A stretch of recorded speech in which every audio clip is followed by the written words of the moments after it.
എല്ലാവർക്കും നമസ്കാരം. എന്റർടൈൻമെന്റ് കീഴിലേക്ക് എല്ലാവർക്കും സ്വാഗതം. യെസ്, എന്റർടൈൻമെന്റ് കിഴി റിയാക്ഷനാണ്. കണ്ണപ്പ സിനിമയുടെ ഒഫീഷ്യൽ സെക്കൻഡ് ടീസർ എത്തിയിട്ടുണ്ട്. സിനിമ സംവിധാനം ചെയ്യുന്നത് മുകേഷ് കുമാർ സിംഗ് ആണ് കേട്ടോ. ഇതിന്റെ സ്റ്റോറി, ഇതിന്റെ സ്ക്രീൻ പ്ലേ, ഇതിന്റെ നായകൻ വിഷ്ണു മഞ്ജുന്റെ തന്നെയാണ്. ഓക്കെ, എന്തായാലും ഒരുപാട് ആൾക്കാർ അഭിനയിക്കുന്ന ഒരു സിനിമയാണ്. അതെ, കാമ്യൂസിന്റെ ഒരു കൊട്ടങ്ങ് ചൊരിഞ്ഞിരിക്കുകയാണ് ഇതിലേക്ക്.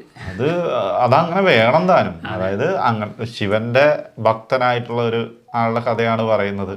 അതില് ആളെ സഹായിക്കാൻ വേണ്ടിയിട്ട് ശിവന്റെ പ്രതിരൂപങ്ങളായിട്ടുള്ള പല ആൾക്കാരും വരുന്നുണ്ട്. ആ പല ആൾക്കാരുമായിട്ട് വരുന്നത് ഇന്ത്യയിലെ ഏറ്റവും ബെസ്റ്റ് നടന്മാരാണ്. അതാണ് ഇതിന്റെ പ്രത്യേകത. സിനിമയുടെ വലിപ്പം അത് തന്നെയാണ്. ഇനി അവരൊക്കെ എങ്ങനെയാണ്, ഏതൊക്കെ രീതിയിലാണ് ചെയ്തു വെച്ചിട്ടുള്ളത് എന്നുള്ളത് സിനിമ കണ്ടാലേ നമുക്ക് അറിയുള്ളൂ. എന്തായാലും ഇതിന്റെ ക്യാരക്ടർ പോസ്റ്റേഴ്സ് ഒക്കെ വന്നിട്ടുണ്ടായിരുന്നു.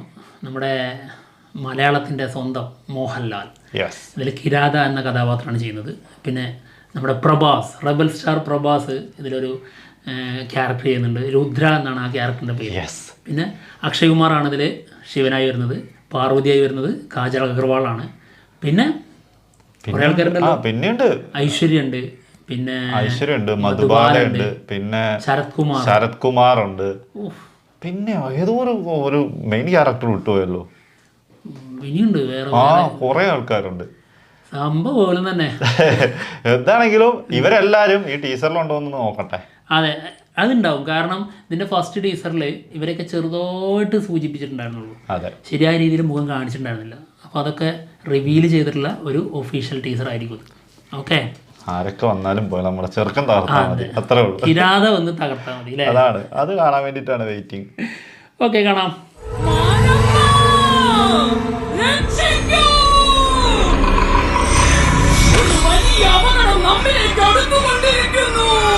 ഐശ്വര്യ ഐശ്വര്യല്ല, സൗന്ദര്യം അല്ലേ? അല്ലേ, സൗന്ദര്യം. ആരും പേടിക്കണ്ട, ശങ്കരസേനകൾ ഇതിനോടകം സന്നദ്ധരായി കഴിഞ്ഞിട്ടുണ്ടാകും.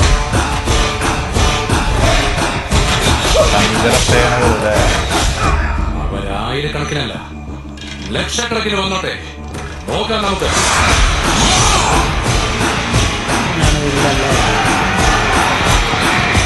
ഇതെന്റെ വാക്ക, ഇന്നെന്റെ വാക്ക്.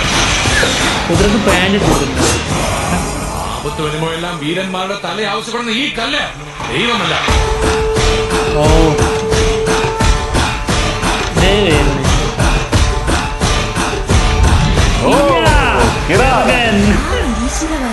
അങ്ങയുടെ ഭക്തനാകുന്നു.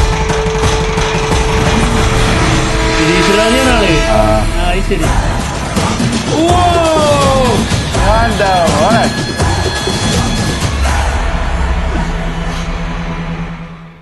Yes, April 25-നാണ് cinema റിലീസിനെത്തുന്നത്. സംഭവം എന്ത് തോന്നി അളിയാ ടീസർ കണ്ടിട്ട്? എനിക്ക് ഇതിനേക്കാളും ഇഷ്ടപ്പെട്ടത് ശരിക്കും ഇതിന്റെ ഫസ്റ്റ് ടീസർ ആയിരുന്നു. ഇതിനകത്ത് എന്താന്ന് വെച്ചിട്ടുണ്ടെങ്കിൽ ഇതിനകത്ത് ആ കാണിച്ചിട്ടുള്ള ക്യാരക്ടേഴ്സിനൊക്കെ ഒന്ന് റിവീൽ ചെയ്തിട്ടുണ്ട്. അത് ഇതിനകത്ത് അടിപൊളിയായിട്ട് ചെയ്തിട്ടുണ്ട് കേട്ടോ. പക്ഷെ സീനുകളൊക്കെ അടിപൊളി, കട്ട്സ് ഒക്കെ അതായിരുന്നു. കുറച്ചുകൂടെ സ്പീഡ് ഉണ്ടായിരുന്നു. പിന്നെ അതില് ഒരു താണ്ഡവം പോലത്തെ സംഭവം ഉണ്ടായിരുന്നു, ശിവതാണ്ഡവം അല്ലേ? അതായത് അക്ഷയ് കുമാറിന്റെ. പിന്നെ പ്രഭാസിന്റെ കണ്ണ് മാത്രമേ കണ്ടിട്ടുണ്ടായിരുന്നു. ഇതില് ഫേസ് മൊത്തം കാണിക്കുന്നുണ്ട് കേട്ടോ ലാസ്റ്റിലേക്ക്. അതെ, ശരിക്കും കാണിച്ചു. പിന്നെ ലാലേട്ടന്റെ ആ ബാക്ക് സൈഡും പിന്നെ അതും കണ്ണ് ഈ സൈഡും ഇതും ഫ്രണ്ടിലേക്കും കാണിച്ചിട്ടുണ്ട്. പിന്നെ വേറെ കാര്യം എന്ന് വെച്ചിട്ടുണ്ടെങ്കിൽ ഇതിനകത്ത് കൊടുക്കുന്ന ശങ്കരസേന എന്ന് പറഞ്ഞ ആ ഒരു സാധനമാണ് ഇവര്, അതായത് ശിവന്റെ പേരിൽ അറിയപ്പെടുന്ന ഒരു സേനയായിട്ടാണ്. അവരാണ് മറ്റവർക്കെതിരെ യുദ്ധം ചെയ്യുന്നത്. അതെന്തായാലും ഗംഭീരമായിട്ടുണ്ട് കേട്ടോ. വിഷ്ണു മഞ്ജുവിന്റെ ക്യാരക്ടർ ഒരു നിരീശ്വരവാദിയാണ്. നല്ല കണ്ടന്റ് ആയിരിക്കും കേട്ടോ ഈ ഒരു ബേസിൽ. അതായത് ഈ ഭക്തി അങ്ങനത്തെ ഒരു സംഭവത്തിലുള്ള നല്ലൊരു കണ്ടന്റ് തന്നെ ആയിരിക്കണം. എന്തായാലും ആൾക്ക് വേണ്ടി, അല്ലെങ്കിൽ ആൾക്ക് ചില സന്ദർഭങ്ങളിൽ സഹായിക്കാനായിട്ട് വരുന്ന, അല്ലെങ്കിൽ ചില കാര്യങ്ങൾ മനസ്സിലാക്കി കൊടുക്കാൻ വരുന്ന കുറേ കഥാപാത്രങ്ങളായിട്ടായിരിക്കാം മേ ബി ഇതിൽ വരുന്ന ഒരുപാട് കാമിയോസ്. ലാലേട്ടൻ്റെ കഥാപാത്രമൊക്കെ എത്ര വലിയ ഇമ്പാക്ട് ഉണ്ടാവും എന്നുള്ളത് കണ്ടെന്ന് അറിയണല്ലേ. അത് ഇവരുടെ എല്ലാം അങ്ങനെ തന്നെയാണ് കേട്ടോ. ഇത് ശരിക്കും ഇതെല്ലാം ശിവന്റെ ഓരോ അപ്പൊ ആദ്യം പറഞ്ഞ പോലെ പ്രതിരൂപങ്ങളായിട്ടാണ് ഇവരെല്ലാരും ആളെ അടുത്ത് വരുന്നതും ആൾ ഈ നിരീശ്വരവാദിയായിട്ട് അതിൽ നിന്ന് മാറുന്നതും ഒക്കെ അങ്ങനത്തെ സംഭവങ്ങളൊക്കെ അതായത് ഈ മോട്ടിവേഷണൽ സംഭവങ്ങളുണ്ടല്ലോ ആ സംഭവങ്ങളൊക്കെ അതിൽ നിന്നായിരിക്കും ഇവരായിരിക്കും ചെയ്യുന്നത്. എന്തായാലും വാളും കൊണ്ടാണ് നമ്മുടെ ലാലേട്ടൻ വന്നിരിക്കുന്നത്. മോട്ടിവേഷൻ വാളും കൊണ്ടാണ്. പിന്നെ അല്ല കിട്ടുന്ന സാധനം ഉണ്ടാവും. അത് മറ്റേ മഹാഭാരതത്തിൽ പറയുന്ന പോലെ തന്നെ ലക്ഷ്യം മാർഗത്തെ സ്വാധീകരിക്കുന്നതാണല്ലോ. അതേപോലെ തന്നെ ലക്ഷ്യത്തിലേക്ക് എത്താൻ ചിലപ്പോ പല ആൾക്കാരെ ചിലപ്പോ ഈ ഒരു അതുണ്ടാവും. അതേ പറഞ്ഞ ഒന്നാമത് കിരാത ആ ക്യാരക്ടറിന്റെ ശിവന്റെ മറ്റൊരു അവതാരം, അതേപോലെ രുദ്രയും അങ്ങനെ തന്നെയാണ്. രുദ്ര, കിരാത ഇവരൊക്കെ ശിവന്റെ അവതാരങ്ങളാണ്. അപ്പം അതിൻ്റെതായ ഇതൊക്കെ കാണിക്കുന്നുണ്ടാവും സിനിമയിൽ.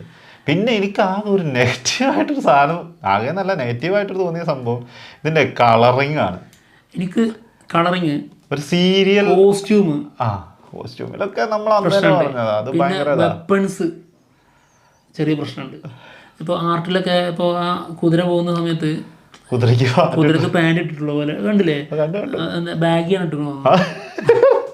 ബാഗി പാൻ്റാണ് അത് 2K ഹോഴ്സാണ്, അതുകൊണ്ടാണ് ബാഗി. അല്ലെങ്കിൽ നമുക്ക് സ്കിന്നി അടിക്കാമായിരുന്നു, സ്കിന്നി കിട്ടിയിട്ടുണ്ടാവില്ലായിരുന്നു. അപ്പോൾ അത് ശരിക്കും നമ്മൾ ഈ ചില കുതിരകൾക്ക് ഉണ്ട് അവിടെ കുറച്ച് രോമം കൂടുതലായിരിക്കും, ആ രീതിയിലുള്ള സാധനമാണത്. പക്ഷെ കുറച്ചൊരു ഇതായിട്ട് ഫീൽ ചെയ്യുന്നുണ്ട്. പിന്നെ അതൊക്കെ എനിക്ക് തോന്നുന്നു ഒന്ന് ഭംഗിയായേനെ, ഇതിന്റെ ബ്രൈറ്റ്നെസ്സിനും കളറിന്റെ ഒക്കെ കളറൊക്കെ ഒന്ന് അഡ്ജസ്റ്റ് ചെയ്ത് വെച്ചിരുന്നെങ്കിൽ. ഇത് പക്ക നമ്മൾ സീരിയലിലൊക്കെ കണ്ടിട്ടില്ലേ, മഹാഭാരതം. അല്ലെ മഹാഭാരതം പൊളിയാണ്. അതിന്റെ മുന്നേ ചില സീരിയൽ, മലയാള സീരിയലിലാണ് കൂടുതലും ഇങ്ങനത്തെ ഒരു സംഭവങ്ങൾ ഉണ്ടാവുക. ഇങ്ങനത്തെ ഭയങ്കര കളർഫുള്ളൊക്കെ ആയിട്ടുള്ള സാധനങ്ങളൊക്കെ. അതായത് ഈ ശരിക്കും ഈ ഫോറസ്റ്റിന്റെ തനി പച്ചപ്പല്ല എടുക്കേണ്ടത്. അതെ, ആ രീതിയിലേക്ക് കളർ ഗ്രേഡിങ് പോകാൻ പാടില്ലായിരുന്നു. അതിൻ്റെ ഒരു പ്രശ്നമുണ്ട്.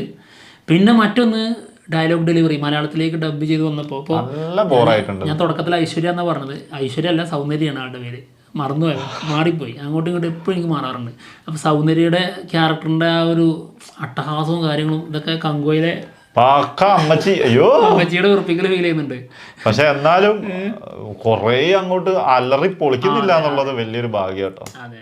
നോർമലായിട്ട് തന്നെയാണ് കാര്യം പറയുന്നു എന്ന് മാത്രമേ ഉള്ളൂ. പക്ഷെ ആ സീൻ കാണുമ്പോ കങ്കുവേല ആ ഫസ്റ്റ് സീൻ ഓർമ്മ വരും. കറക്റ്റ് എന്ന് പറയുന്ന ഒരു സാധനം ഉണ്ടല്ലോ, അത് എന്തായാലും കൈവിട്ട കളിയൊന്നും ഇല്ലെങ്കിൽ വളരെ നല്ലൊരു സാധനം തന്നെ ആയിരിക്കും എന്നുള്ളതാണ് തോന്നുന്നത്. പിന്നെ നമ്മൾ നോക്കുന്നത് ഒരൊറ്റ കാര്യമാണ്, ലാലേട്ടൻ്റെ ക്യാരക്ടറിന് ട്രോള് കിട്ടാതിരിക്കുക എന്നുള്ളത് മാത്രം നമ്മൾ നോക്കണം. അതാണ് നമ്മൾ ആഗ്രഹിക്കുന്നത് കേട്ടോ. ആ ഒരു സംഭവം മാത്രം നടന്നത്, കൈയടിക്കാനുള്ള ഒരു സാധനം കിട്ടിയാൽ മതി. കൈയടിച്ചിട്ടില്ലെങ്കിൽ പോലും കളിയാക്കരുത്. അതെ, അതിനുള്ള സാധനം ആകരുത്, അത്രേ ഉള്ളൂ. എന്താണെങ്കിലും സിനിമ വരട്ടെ. ഏപ്രിൽ 25-നാണ് സിനിമ എത്തുന്നത്. ഗംഭീര സിനിമ തന്നെ ആവട്ടെ.